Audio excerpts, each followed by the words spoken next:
On the night of August 12, 2024, at the Dehradun bus station, which is the capital of Uttarakhand, almost all the passengers had already left. Only a few travelers were still there, waiting for their night buses. Among those waiting, there was a young girl. By looking at her, it was clear she seemed very worried. Nobody present there asked her what was wrong. Suddenly, the guard on duty at the bus station noticed the girl. When he went a little closer to her, he found her behavior unusual. She looked extremely uncomfortable, kept adjusting her clothes, and appeared very frightened. She was nervously looking around, as if she was terrified of something. The guard then noticed that the girl kept looking in the same direction where a man was wandering. Her constant glances toward him made it clear she was feeling very uneasy. The guard began to feel that something was definitely wrong. He thought that maybe this man was troubling the girl. By her looks, she seemed to be around 15 or 16 years old, and her mental condition didn't seem stable either. Before the guard could ask her anything, the girl herself told him that she wanted to go to Patiala, Punjab. She asked how long it would take for a bus to Patiala to arrive. Perhaps if the girl had not asked the guard about the bus, and if she had found a bus to Patiala by herself,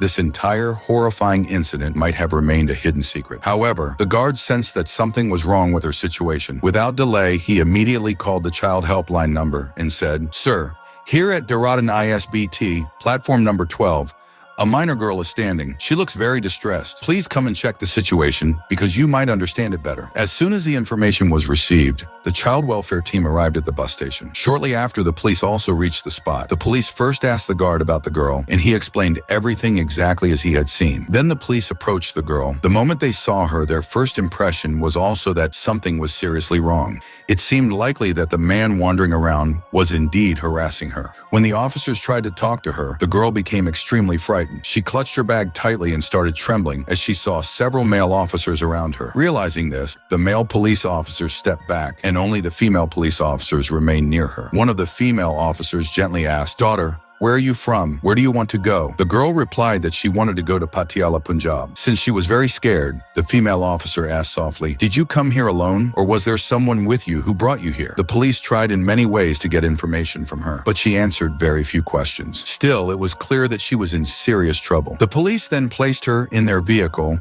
and took her to the station. At that time, the girl said she was very hungry. Immediately, the female officers arranged food and water for her. After eating, she calmed down a little, but she still refused to talk. She sat quietly in one corner of the station, too afraid to share what had happened. The next morning, the police began her medical care, suspecting she was in depression and trauma. For 2 days, her treatment continued. Later, when a female officer again tried speaking with her, the girl finally said in a trembling voice, "Something very bad was done to me." Hearing this, the officer understood immediately that the girl had been subjected to terrible mistreatment. When asked where this happened, the girl tried to explain, but while speaking about the abuse, she started crying uncontrollably. The female officer comforted her, saying, "Don't be afraid. Everything will be all right now. Nothing bad will happen to you anymore. Forget what happened. We won't talk about that right now." With great difficulty, the police calmed her down. The next day, when they spoke to her again, she revealed that multiple men had abused her. It was a group assault. Shocked, the police investigated further and found that the crime had taken place at the Dehradun bus stand itself. Since the bus stand had many CCTV cameras, the police immediately began checking the footage. In the video, they saw the girl surrounded by many people earlier, but gradually everyone left. Finally, only one man kept wandering near her, repeatedly staring at her. This man looked suspicious. When the police showed the girl the footage, she instantly recognized him and began crying, saying, "Yes, that's the man, but there were more of them." The police then extracted the suspect's photo from the video and showed it to the bus station staff. Most of them said they knew the man well. Once they learned his name and address, the police quickly arrested him. During interrogation, at first he tried to mislead the police, but under strict questioning, he finally told a horrifying story. On August 12th, around 4 p.m., the girl had been standing at Delhi's Kashmiri Gate ISBT. She was asking people, "Brother, I need to go to Patiala, Punjab. Which bus should I take?" Since there are thousands of buses at ISBT going to different destinations, she was confused. Unfortunately,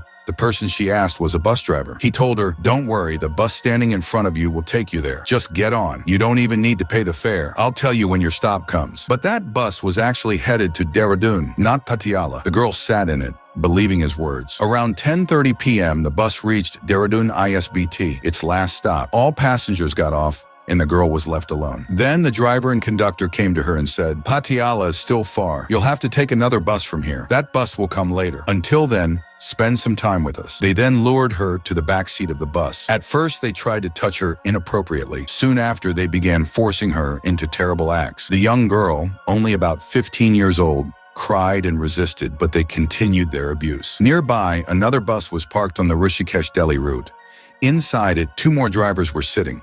When they heard the girl's cries, instead of helping her, they went over to the other bus. On seeing the abuse, instead of stopping it, they too decided to take advantage of her. The 2 original men allowed them, and now 4 men together subjected the girl to continuous cruelty for nearly 2 hours. She screamed, begged, and cried, but nobody helped her. Meanwhile, the conductor left, saying he had to deposit the collected fare to the cashier. When he reached the cashier late at night, the cashier asked suspiciously, "Why are you 2.5 hours late? Your bus reached at 10:30. Where were you all this time?" At first, the conductor tried to make excuses, but under questioning, he confessed everything. Shockingly, he even told the cashier, "Sir, if you want, you can also come with me." Horrifyingly, the cashier agreed. When he went inside the bus, he found 2 drivers already mistreating the girl. Instead of stopping them, he too joined in. In this way, first the conductor, then the driver, then the 2 other drivers, and finally the cashier, 5 men in total, subjected the young girl to repeated assault. They even threatened her, saying, "If you want to go to Patiala, you have to tolerate this." The girl was shattered and traumatized. Somehow, she managed to escape, or perhaps they eventually let her go. She ended up at platform number 12, where a man was cooking Maggi noodles nearby. That's when the guard noticed her. The guard also saw that the same suspicious conductor was still hovering around, trying to approach her again.